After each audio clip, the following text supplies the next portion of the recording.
먼저 이거는 2012년에 일본에서 열렸던 무라야마의 우주라는 전시 포스터입니다. 근데 이때는 제가 안타깝지만 아직 무라야마에 그다지 관심이 없을 때라서 이 전시를 직접 보지를 못했고 도록만 나중에 구했는데요. 여기 이 단발머리에 정말 뭔가 이상한 퍼포먼스를 하고 있는 이 인물이 이 전위예술 집단 시절의 이 젊은 무라야마입니다. 네, 그리고 무라야마는 화가, 사파가, 뭐 장정가로도 활약을 했는데요.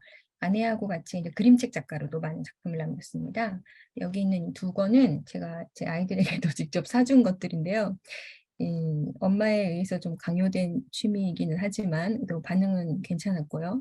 이 왼쪽 책, 이 친절한 친구들 이거는 한국판도 있더라고요. 그래서 한국에서도 관심이 있는 분들은 무라야마가 그림만 그린 것이지만 추천해드리고 싶습니다. 이렇게 좀 매력적인 부분도 많은 인물이다 보니까 좀 그거를 전달해드리고 싶어서 사족이 길어졌는데요. 무라야마 조선이라는 주제로 좀 들어가 보도록 하겠습니다. 사실 무라야마는 소위 멀티 아티스트였던 만큼 이 조선과의 접한 면에서도 여러 방면에서 활동을 했습니다.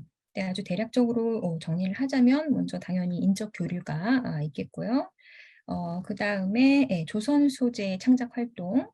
근데 초기 소설에서 이제 조선이나 조선인이 살짝씩 언급되는 예들도 있고요.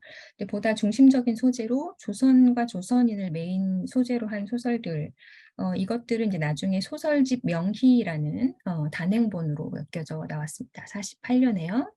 이 명희 속에는 전전에 쓴 작품 세개와 전후에 쓴 작품 2개가 이렇게 수록이 되어 있습니다.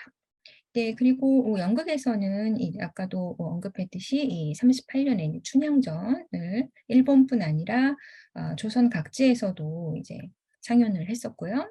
네, 이제 뒤에 자세히 다시 말씀을 드리겠지만 사실 그 이후에도 연극이나 영화로 이 춘향전을 다루고자 한 시도를 여러 번 했습니다. 네, 그리고 또 중요한 것이 이 무라야마가 1945년에 3월부터 12월까지 9개월이나 조선에서 생활을 했다는 것이죠. 그것도 조선인의 집에서요. 어, 네, 그 위치가 어디냐면요. 도남동이에요. 그, 멀지 않죠? 도남동에 살고 있었습니다. 9개월간. 도남동에 산 일본인은 아마 거의 없지 않을까? 저는 그런 생각을 하고 있습니다. 이 당시에는 되게 거류 지역도 이렇게 나눠져 있었잖아요. 상업 지역도 그렇고. 그래서 그리고 또 하나 중요한 것이 이 57년에 또 중국을 방문하는 이 신극 방문단의 방문 일정 중에 북한을 들르는 그런 일이 있습니다. 그래서 이처럼 무라야마 조선이라는 주제만으로도 사실 이야기할 것들이 많은데요. 일반적으로 이 주제에 대한 논구들은 아무래도 제국 일본과 식민지 조선의 문화사에서 가장 문제적인 사건이라고 할 수 있는 춘향전 공연에 집중되어 왔다고 볼 수 있습니다. 춘향전 사진을 지금 몇 개만 보여드릴게요.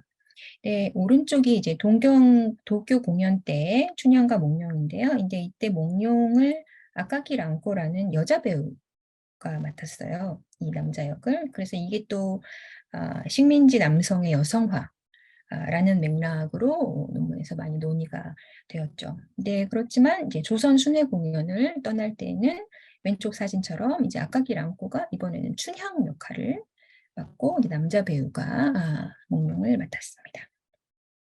그다음에 이것이 이 대단원에 이제 이몽룡이 춘향이를 구출하는 그 장면이죠. 이 공연이 일본에서 흥행적으로 이제 성공한 것에 그치지 않고 또 조선 순회 공연까지 갖게 되면서 당시 조선에서 큰 화제가 되었고 또 찬반 양론이 일었죠. 네, 당연히 조선에서는 이제 주로 비판적인 이야기들이 많이 나왔지만요. 네, 또한 이 당시 이 공연을 위해서 조선을 찾은 일본인들과 조선의 작가 지식인들이 함께한 좌담회, 조선 문화의 장래라고 나중에 정리가 된 좌담회가 있는데요. 이것이 또 하나의 문화적 사건으로서 발생하게 되죠.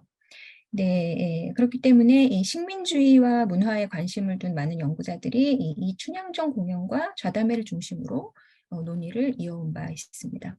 근데 저도 사실 2009년에 이에 대해 논문을 쓴 적이 있었는데요.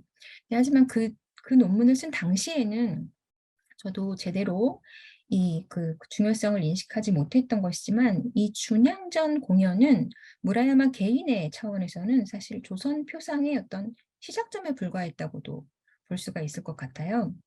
네, 조선 문화의 장래라는 좌담회에서는 당시 춘향전의 번역이 이 조선인들에게 혹독한 비판을 받고 또 일본어 문학을 강요하는 일본인들의 태도에 대해서 조선인들의 공포와 저항이 적나라하게 드러나고 있었는데요. 무라야마는 다른 강연 일정 때문에 이 자리를 도중에 떠나면서 다음과 같은 말을 남깁니다. 인용 부분 읽겠습니다. 이 언어 문제에 대해서도 그 밖의 것들에 대해서도 생각하는 바를 다 밝히지 못하는 것이 아쉽다. 다음 기회에 상세히 논할 기회가 있으리라고 합니다. 네, 여기서 무라야마가 다 하지 못한 이야기들, 네, 해결되지 못한 고민들이 이후 어떠한 모습으로 드러나는가. 저는 개인적으로 그러한 이후의 작업들을 춘향전의 속편들로 위치짓고자 하는데요. 그 속편들이 어떻게 전개되어 갔는가에 대해서 보다 주목할 필요가 있지 않나 생각하고 있습니다.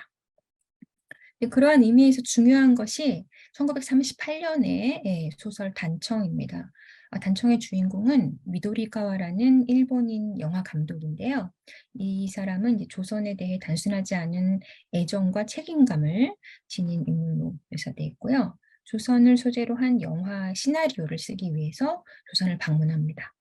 네, 영화사 사장에게 이끌려서 뭐 조선적인 것을 이것저것 보러 다니기도 하고 또 호텔을 찾아온 제조 일본인들, 그러니까 조선에 정착해 살고 있는 일본인들을 만나기도 하고 또 임화를 모델로 했다고 알려진 그 조선의 지식인들을 만나기도 합니다.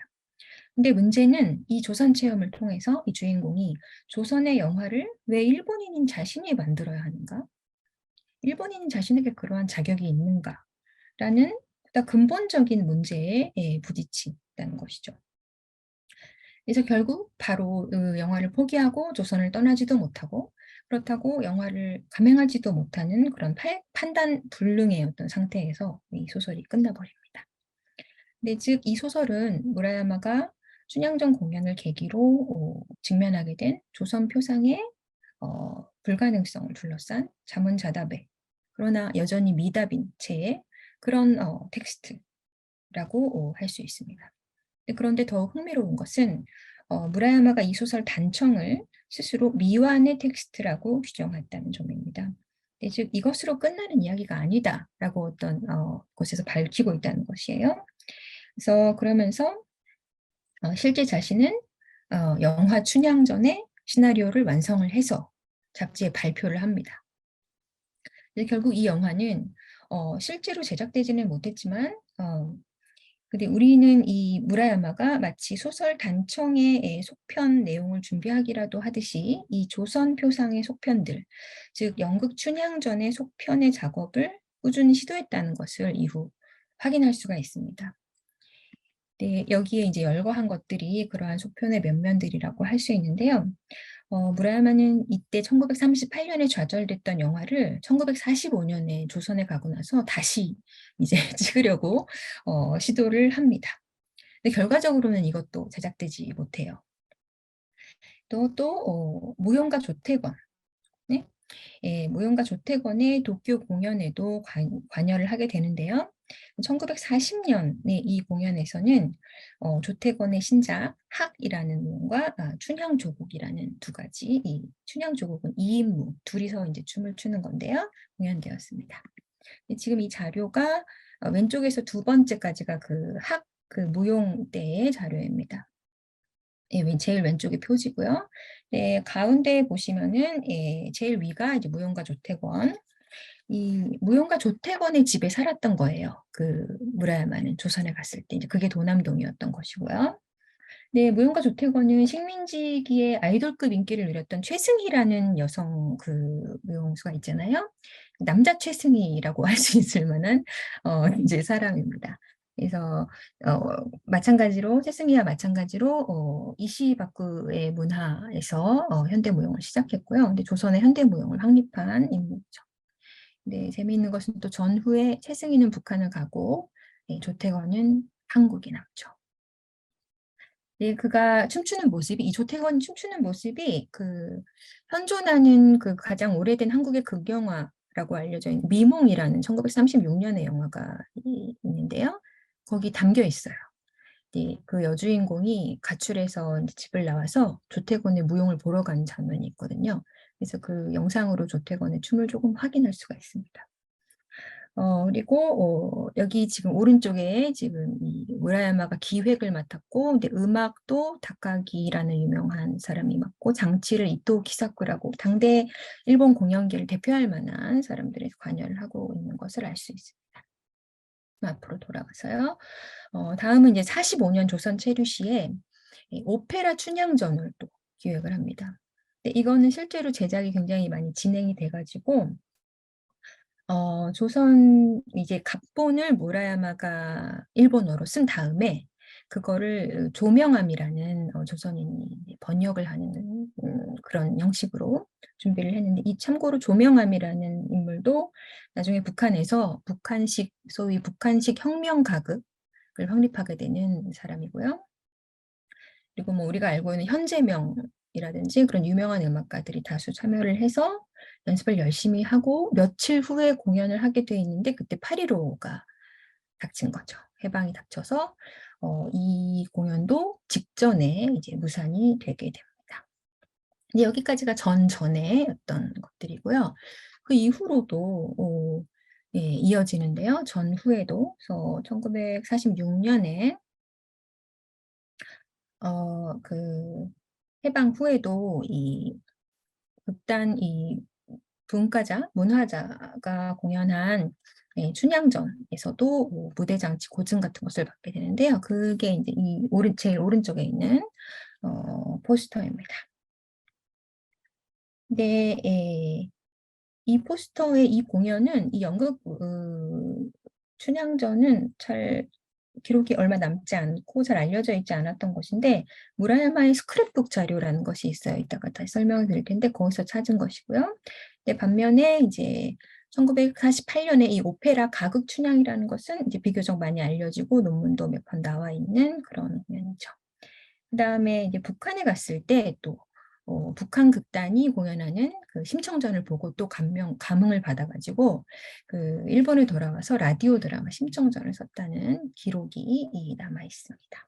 이렇게 보면 1938년에 춘향전에서 시작된 조선 표상의 어떤 역사가 무라야마의 그 역사가 결코 짧지 않았다는 것을 확인을 할 수가 있습니다.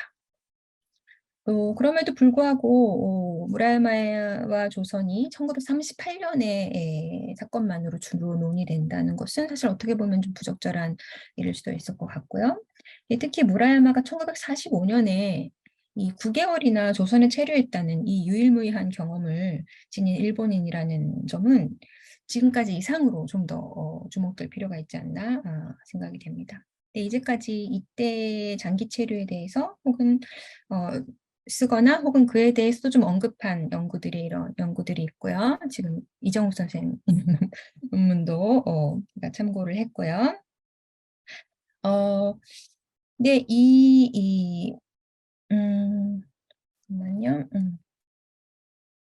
근데 이 제일 위에 이제 다카사키의 경우에는 당시에 있던 전쟁 협력에 대한 자기 변명, 무라야마의 자기 변명 굉장히 신랄하게 비판하고 있는 편이고요.